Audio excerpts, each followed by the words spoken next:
Hi friends, welcome to Sriyarsha cooking channel. నేను మీ సరిత. ఇవాళ మన రెసిపీ వచ్చి ఉగాది స్పెషల్ నేతి బొబ్బట్లు. నేతి బొబ్బట్లు ఫస్ట్ టైం చేసేవారి కోసం, కొత్తగా పెళ్ళైన వారి కోసం, అస్సలు చేయరాని వారి కోసం ఈ టిప్ చాలా యూజ్ అవుతుందండి.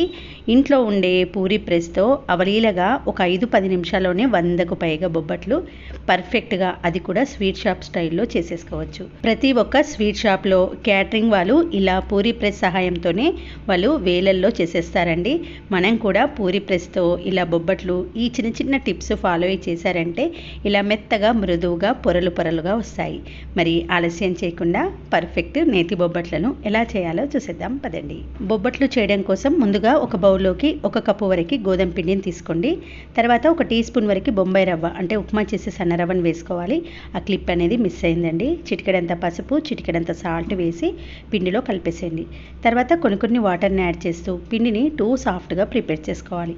చపాతీ పిండి కన్నా చాలా మెత్తగా తడుపుకోవాలి. అలా అయితేనే బొబ్బట్లు పర్ఫెక్ట్గా వస్తాయి. చూడండి, ఇలా పిండి స్టిక్కీగా తడుపుకోవాలి. తర్వాత దీనిపైన 1 టీ స్పూన్ వరకే ఆయిల్ని వేసి మళ్ళీ ఒక 5-6 నిమిషాల పాటు నీడ్ చేయండి. పిండిని సుమారుగా 10 నిమిషాలైనా నీడ్ చేయాలి. ఇలా సాఫ్ట్గా అయిన తర్వాత మూత పెట్టి 1 గంట పాటు రెస్ట్ ఇవ్వండి. ఈలోపు మనం స్టఫింగ్ కోసం పూర్ణం ప్రిపేర్ చేసుకుందాము. ఒక కుక్కర్ని తీసుకొని దీంట్లోకి 1 గ్లాస్ నిండా శనగపప్పు తీసుకుంటున్నాను. నేను తీసుకున్న శనగపప్పు అప్రాక్సిమేట్లీ 1/2 కేజీ వరకు ఉంటుంది. 2 సార్లు శుభ్రంగా కడిగేసి 1.5 గ్లాస్ వరకు వాటర్ వేసుకొని కుక్కర్ లిడ్ పెట్టేసి మీడియం ఫ్లేమ్లో 4 విజిల్స్ వచ్చే వరకు ఉడికించుకోవాలి. ఇందులో కూడా నేను 1/2 టీ స్పూన్ వరకు పసుపు వేశాను. ఇలా 4 విజిల్స్ వచ్చిన తర్వాత కుక్కర్ లిడ్ తీసి పప్పును చెక్ చేయండి. పప్పు అనేది ఇలా పలుకుగా ఉడికించుకుంటే చక్కెర ఎక్కువగా పడుతుంది, భక్షాలు అనేది స్వీట్గా వస్తాయి. కాబట్టి ఇలా పలుకుగానే ఉడికించుకోవాలి. పూర్ణం అప్పుడే పర్ఫెక్ట్గా వస్తుంది. పప్పులోని ఎక్సెస్ వాటర్ అంతా వెళ్ళిపోవడం కోసం ఒక బౌల్ పెట్టుకొని దాంట్లో స్ట్రైనర్ పెట్టేసుకొని ఈ పప్పును అందులోకి వేసేయండి. ఇలా అరగంట పాటు వదిలేస్తే పప్పులో ఉన్న ఎక్సెస్ వాటర్ అంతా కింద బౌల్లో వచ్చేస్తుంది. ఇప్పుడు మనము షుగర్ గ్రైండ్ చేసుకోవడం కోసం పెద్ద మిక్సీ జార్ని తీసుకొని ఏ గ్లాస్ తోటి అయితే పప్పు తీసుకున్నామో అదే గ్లాస్ తోటి 1 గ్లాస్ మీద 1/2 గ్లాస్ వరకు షుగర్ వేసుకోవాలి.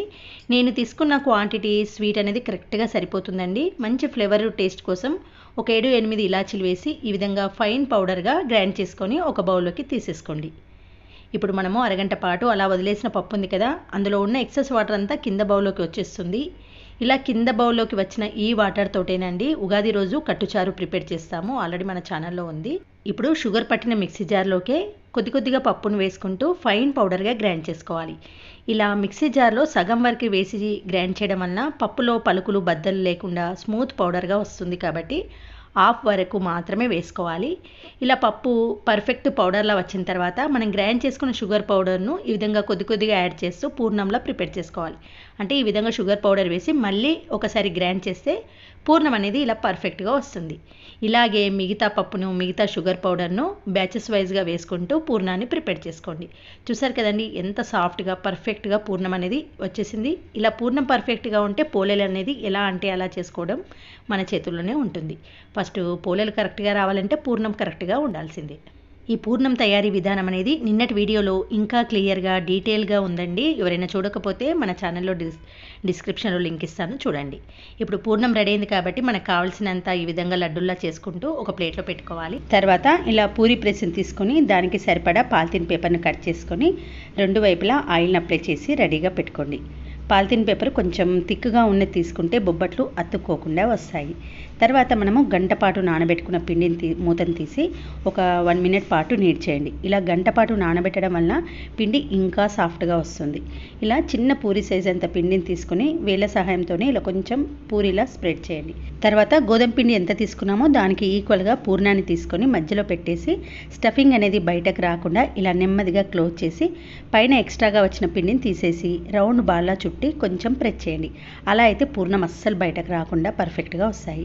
ఇదే మాదిరిగా ఒక 2-3 ముందుగానే ప్రిపేర్ చేసుకున్నామంటే ఎవ్వరి సహాయం లేకుండా మనకు మనమే అవలీలగా ఎన్నంటన్ని బొబ్బట్లను ప్రిపేర్ చేసుకోవచ్చు. నేనైతే ఒక 4-5 వరకు ఇలా ముందుగానే ప్రిపేర్ చేసుకొని ప్లేట్కు కొంచెం ఆయిల్ రాసుకొని ఈ పూర్ణాన్ని అందులో పెట్టుకున్నానండి. అలా అయితే అతుక్కోకుండా ఉంటాయి.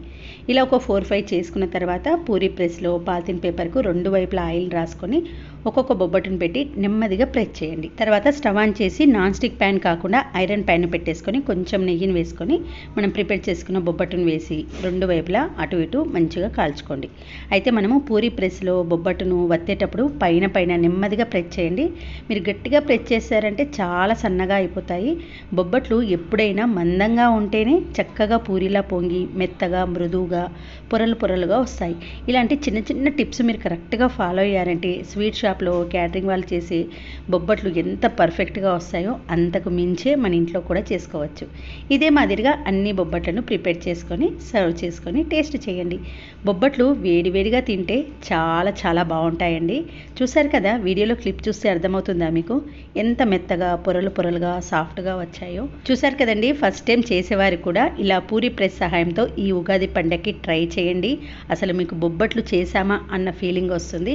అంత తేలిగ్గా పని అయిపోతుంది. ఓకే ఫ్రెండ్స్, ఈ బొబ్బట్ల రెసిపీ నచ్చితే ఒక లైక్ చేసి మీ ఫ్రెండ్స్తో రిలేటివ్స్తో షేర్ చేయండి. Thanks for watching.